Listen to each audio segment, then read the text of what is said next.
Om Swastiastu. Assalamualaikum warahmatullahi wabarakatuh. Salam sejahtera untuk kita semua. Salam nama budaya. Perkenalkan, saya Iputu Wahyu Dwinata JS dari program studi S1 Manajemen Fakultas Ekonomi dan Bisnis Universitas Mahasaraswati Denpasar. Pada kesempatan ini, saya ingin menyampaikan pernyataan diri dosen pada pengajaran dalam pelaksanaan sertifikasi dosen tahun 2026. Materi yang akan saya sampaikan yaitu mata kuliah manajemen pemasaran. Deskripsi dari mata kuliah manajemen pemasaran ini. Mata kuliah manajemen pemasaran merupakan mata kuliah wajib peciri program studi pada semester 3 dengan bobot 3 SKS. Mata kuliah manajemen pemasaran ini membahas konsep, prinsip, dan penerapan strategi pemasaran dalam menganalisis pasar, memahami perilaku konsumen, menentukan target pasar, mengelola bauran pemasaran, serta menciptakan nilai kepuasan pelanggan dan keunggulan bersaing secara efektif, jelas, dan bertanggung jawab. Pelaksanaan mata kuliah ini dijalankan dengan sistem blended learning, yaitu mengkombinasikan antara pembelajaran tatap muka, juga memanfaatkan platform LMS Universitas Mahasaraswati atau disebut dengan ELMA untuk distribusi materi dan pembelajaran modul ajar serta pengumpulan tugas yang struktur. Strategi penyampaian di kelas berpusat pada mahasiswa yang menggunakan metode case-based method. Mahasiswa tidak hanya belajar tentang teori, namun juga mahasiswa diberikan ruang untuk melaksanakan diskusi terkait kasus-kasus pemasaran yang sedang terjadi di industri saat ini. Capaian pembelajaran lulusan. Mata kuliah ini dirancang secara terstruktur untuk mendukung capaian pembelajaran lulusan program studi manajemen. Terdapat 4 capaian pembelajaran lulusan, yaitu yang pertama menunjukkan sikap bertanggung jawab, kemandirian dan kejuangan di bidang keahliannya serta semangat kewirausahaan. Capaian pembelajaran lulusan kedua yaitu menguasai konsep teoritis bidang ilmu manajemen, sumber daya manusia, keuangan dan pemasaran yang mendalam, serta menguasai prinsip komunikasi dalam bisnis. CPL ketiga yaitu mampu menerapkan pemikiran logis, kreatif dan inovatif dalam rangka menghasilkan solusi, gagasan dan kritik dalam bentuk laporan tugas sesuai dengan bidang keahlian. Yang keempat, CPL keempat yaitu mampu membangun komunikasi yang efektif pada lintas organisasi serta memanfaatkan informasi dalam perencanaan strategis dan operasional organisasi. Berikutnya, capaian pembelajaran mata kuliah atau CPMK. Terdapat 4 CPMK dalam mata kuliah manajemen pemasaran dari program studi manajemen.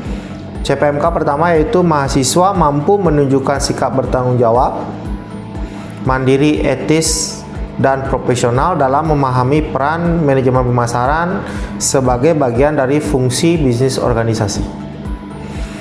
Capaian pembelajaran mata kuliah kedua yaitu mahasiswa mampu menjelaskan konsep dasar, ruang lingkup, lingkungan pemasaran, perilaku konsumen, segmentasi, targeting, positioning, serta bauran pemasaran sebagai dasar pengambilan keputusan pemasaran.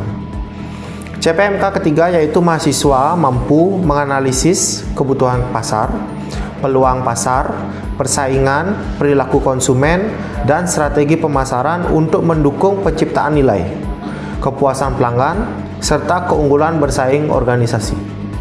CPMK keempat, mahasiswa mampu merumuskan strategi pemasaran, bauran pemasaran, pengelolaan hubungan dengan pelanggan, serta rekomendasi manajerial secara logis, kritis, bertanggung jawab, dan berorientasi pada pencapaian tujuan organisasi. Terdapat juga 14 sub capaian pembelajaran mata kuliah. Untuk mengoperasionalkan capaian besar CPMK, proses perkuliahan di kelas dijabarkan secara lebih detail dan bertahap ke dalam 14 sub CPMK ini.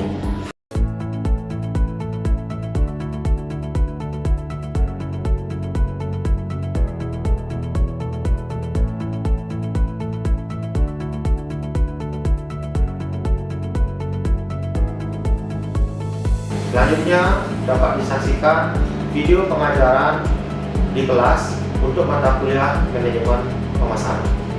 Ya, selamat datang ya teman-teman di kelas saya di hari pertama ini di mata kuliah manajemen pemasaran, yang mana di minggu pertama ini kita akan membicarakan tentang ruang lingkup pemasaran.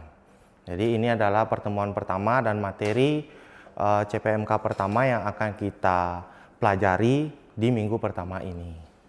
Oke, jadi sebelum kita mulai bicarain tentang ruang lingkup pemasaran, ini adalah dasar awal kalian untuk mengetahui bagaimana apa sih pemasaran itu, siapa saja yang berperan dalam pemasaran. Mungkin pemasaran itu bukan bahasa yang asing buat kalian ya, itu bahasa yang sering kalian dengar, itu merupakan bahasa sehari-hari yang mungkin kalian, apalagi kalian dari program studi manajemen. Jadi mungkin hal pertama yang ingin saya tanya kepada kalian di minggu pertama ini, ketika saya bicara tentang pemasaran, ketika saya menanyakan tentang pemasaran, apa yang terbenak dalam dirimu, atau apa yang kamu ingat, apa yang kamu ketahui tentang pemasaran? Ada yang bisa ini kan? Ya, Rista. Yeah. Menurut saya pemasaran itu suatu proses menawarkan produk atau jasa kepada konsumen. Oke, proses menawarkan produk atau jasa kepada konsumen. Ya, thank you. Ada lagi yang kalau misalkan saya ngomong pemasaran, apa yang kamu ketahui tentang pemasaran? Ya. Pemasaran itu adalah suatu kegiatan satu individu atau kelompok untuk menawarkan atau mempromosikan atau mengiklankan produk atau jasa untuk memenuhi keinginan customer atau untuk serta memberikan manfaat untuk mencari keuntungan dari customer. Oke, jadi hampir sama ya bahwa kalau, nah ini adalah definisi dari pemasaran. Sama seperti yang dibilang Gina sama Rista tadi bahwa pemasaran itu tujuan utamanya adalah sebenarnya adalah mengidentifikasi kebutuhan dan keinginan dari konsumen.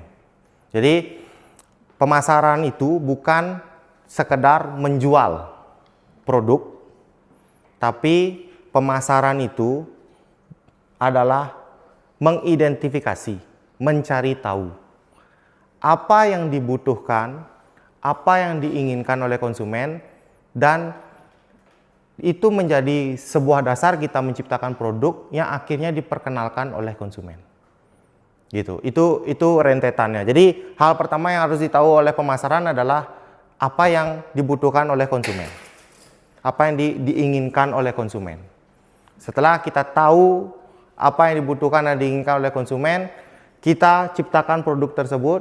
Nah, setelah itu baru kita perkenalkan kembali ke konsumen bahwa ini loh yang kamu butuhkan, ini loh yang kamu inginkan. Itu kira-kira bagaimana konsumen. Jadi kalau didefinisikannya itu adalah mengidentifikasi dan memenuhi kebutuhan konsumen, atau memenuhi kebutuhan konsumen dengan cara yang menguntungkan. Jadi kita memenuhi kebutuhan konsumen dan kita mendapatkan keuntungannya. Itu adalah proses pemasaran. Tujuan dari pemasaran itu adalah mengetahui dan memahami pelanggan dengan baik.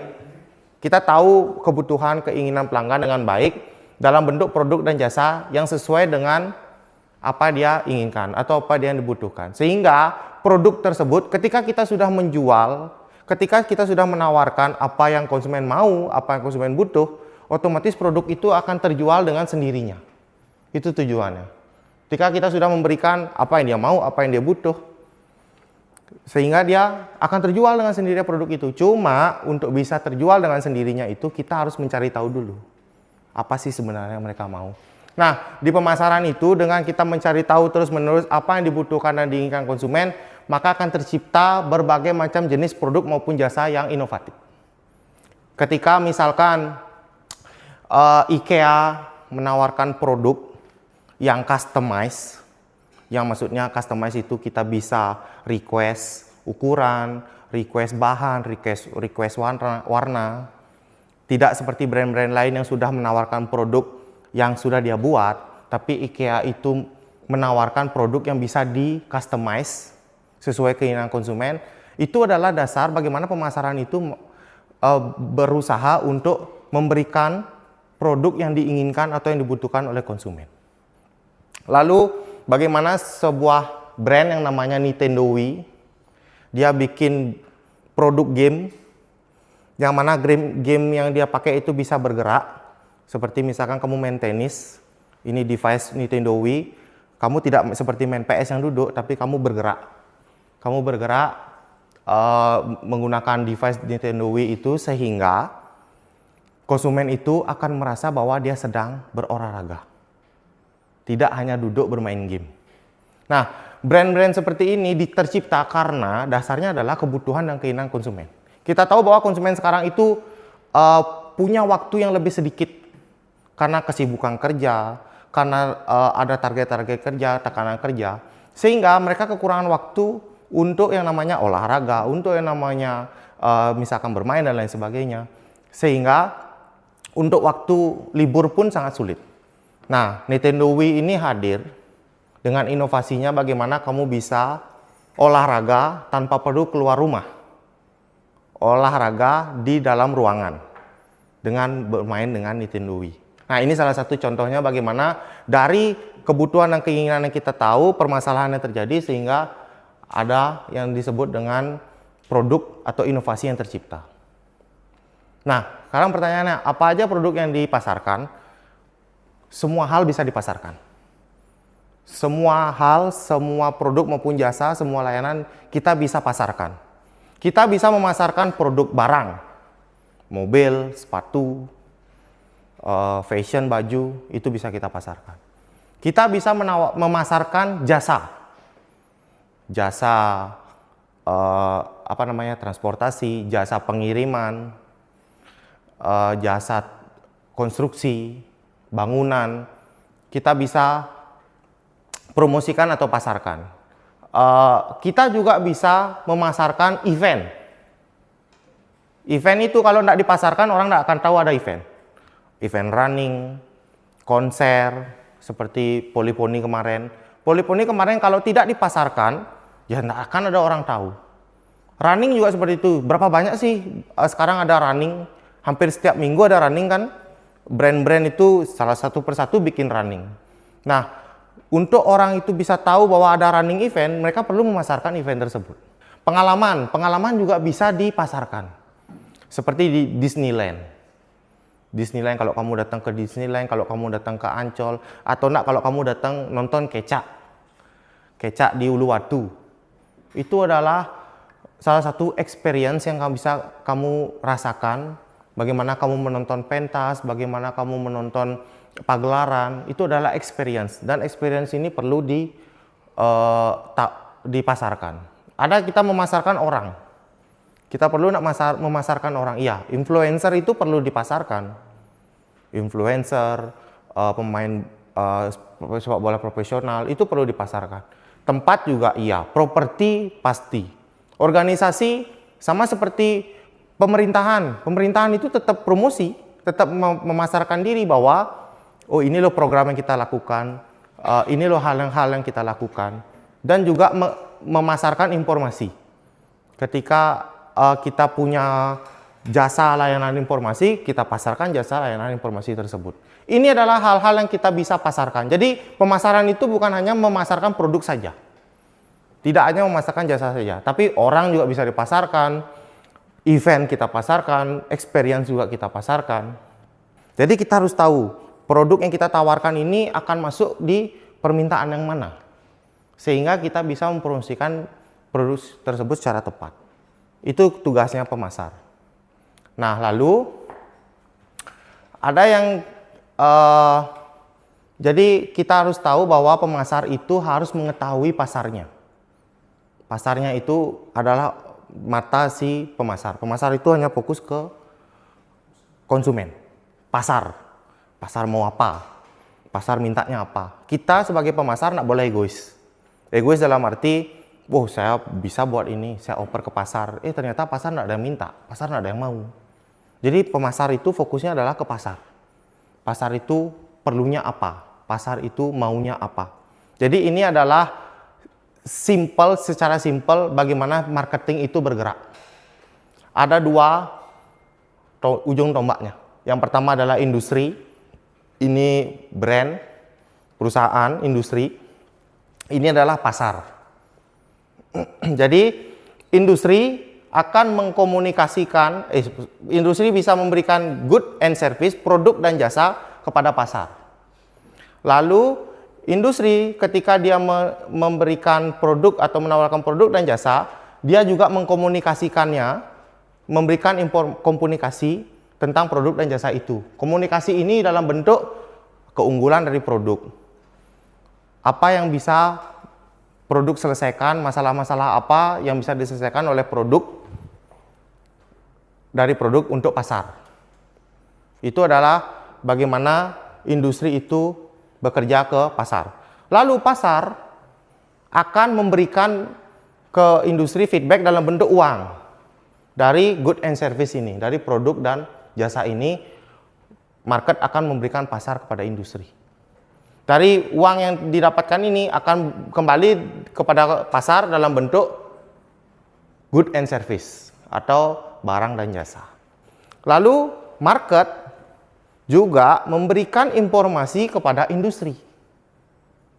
Memberikan informasi dalam bentuk apa? Dalam bentuk feedback, dalam bentuk review. Apakah produknya yang diberikan oleh industri ini sudah memenuhi kebutuhan? Apakah sudah sesuai dengan permintaan? Apakah sudah menyelesaikan masalah yang ada di dalam pasar tersebut? Itu adalah informasi-informasi yang diberikan, sehingga informasi ini akan menjadi dasar membuat produk atau jasa yang lebih baik, yang lebih berkualitas. Ini dasarnya, feedback ini. Ini yang hal-hal penting yang harus dimiliki oleh pemasar. Pemasar itu harus tahu apakah produknya dia itu sesuai enggak? Produknya dia itu bisa enggak nyelesain masalah konsumen? Ternyata produknya enggak berguna, tidak menyelesaikan masalah konsumen. Produknya ternyata tidak membantu konsumen untuk menjadi lebih baik. Ini yang harus kita tahu. Ini yang bisa kita cari. Jadi konsumen itu dari informasi ini bisa membuat produk yang lebih baik. Ternyata dari informasi ini, dari konsumen, dari pasar ke industri, ada informasi bahwa produkmu itu kurang jelas tujuannya, kurang jelas fungsinya, kurang jelas apa yang bisa diberikan. Nah, kalau misalkan informasinya seperti itu, industri bisa mengkomunikasikan lebih baik lagi kepada pasar. Apa sebenarnya fungsi dari produk tersebut? Pasar itu bisa dibagi ya, pasar produk, pasar demografi. Nah, lalu jadi sebelum saya lanjut, ini kan udah ada beberapa slide ya. Mungkin saya akan buka sesi pertanyaan. Ada yang mau bertanya sampai sini? Ada yang ingin menanyakan tentang terutama bagaimana alur dari Simply Marketing System ini antara industri dan market. Ya, silakan Sid. Tadi kan disebut tujuan dari pemasaran ini kan untuk memahami serta mengetahui permintaan dari pasar, Pak. Ya. Sudah dijelaskan juga bahwa tadi industri mendapatkan informasi dari market berdasarkan feedback dari market. Dan selain dari feedback, apa ada cara lain mungkin perusahaan mendapatkan informasi dari pasar? Oke. Untuk bisa industri itu mendapatkan informasi dari pasar, karena ini kan hal yang penting ya untuk mengetahui bagaimana kinerja dari produk, dari jasa yang kita lakukan, bagaimana model komunikasi yang kita lakukan. Informasi ini kita bisa dapatkan dengan berbagai cara, dengan beberapa cara. Pertama, kalau biasanya bisa kita minta dalam bentuk survei misalkan. Kita identifikasi dalam bentuk survei. Mungkin ketika kamu berbelanja, bulan depannya kamu dikirimkan chat melalui WA, melalui email, dan dia akan meminta mengisi survei tentang bagaimana produkmu, bagaimana pelayananmu. Itu adalah salah satu bentuk mendapatkan informasi.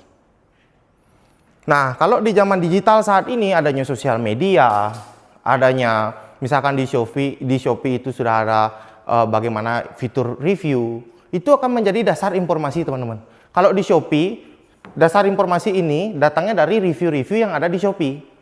Mau bintang 3, bintang 2, bintang 4, bintang 5. Terus nanti di dalam bintang itu ada lagi komennya. Oh, produknya cepat rusak. Oh, produknya kurang baik. Oh, warnanya cepat pudar. Itu adalah dasar informasi. Kalau misalkan kita ngomongin marketplace. Kalau kita ngomongin sosial media, ketika kita memposting, membuat konten, memposting produk, di sana akan ada komen-komen tentang review. Apakah produk itu, apa respon konsumen tentang produk tersebut. Itu juga bisa menjadi dasar informasi. Ataupun sekarang itu kan udah ada yang namanya influencer ya. Influencer yang mereview produk. Nah, ketika influencer itu mereview produk, ataupun konsumen kita mereview produk, itu kan review yang bisa kita jadikan dasar informasi dari hasil produk yang kita buat. Jadi berbagai macam hal bisa kita lakukan untuk bisa mendapatkan informasi. Cuma informasi itu tidak yang langsung dioper begitu saja, cuma kita juga harus mencari informasi tersebut. Gitu. Ini yang terakhir. Itu tentang media. Media pemasaran. Nah, di media pemasaran ini media itu dibagi menjadi tiga. Media yang kita bayar, media berbayar, misalkan advertising, ads di media sosial, itu adalah media berbayar. YouTube, radio, TV, iklan di TV, itu adalah media berbayar. Kalau misalkan kita tidak sanggup membayar, kita punya owned media, media yang bisa kita punya sendiri. Ini misalkan website, email, sosial media, e-commerce itu tidak perlu berbayar. Ini adalah media-media podcast, misalkan kalau kita mau bikin podcast, sosial media posting, sosial media live, itu adalah media-media yang kita punya sendiri tanpa perlu membayar. Kita bisa punya media sosial, tapi kalau kita mau membayar, advertising-nya dia akan masuk ke paid media. Terus yang terakhir itu adalah earned media, media yang kita dapatkan karena melakukan sesuatu hal. Contohnya gara-gara kita posting di media sosial, tiba-tiba dia viral. Nah, ketika dia viral, otomatis orang banyak ngomongin, orang banyak nge-share, orang banyak merepost. Sehingga akan tercipta media sendiri yang kita dapatkan dari apa yang kita lakukan di dua hal ini. Jadi sekian materi yang bisa saya sampaikan. Kita akan ketemu minggu depan dengan membahas materi tentang bagaimana strategi pemasaran di CPMK 2, dan saya akan memberikan tugas melalui email dan kalian bisa kumpul di Google Drive yang sudah saya sediakan linknya. Jadi silahkan dibuat dan kita akan membahas itu sebelum memasuki materi kedua di minggu depan, di pertemuan kedua. Itu aja dari materi yang bisa saya sampaikan. Terima kasih atas perhatiannya. Selamat malam semua.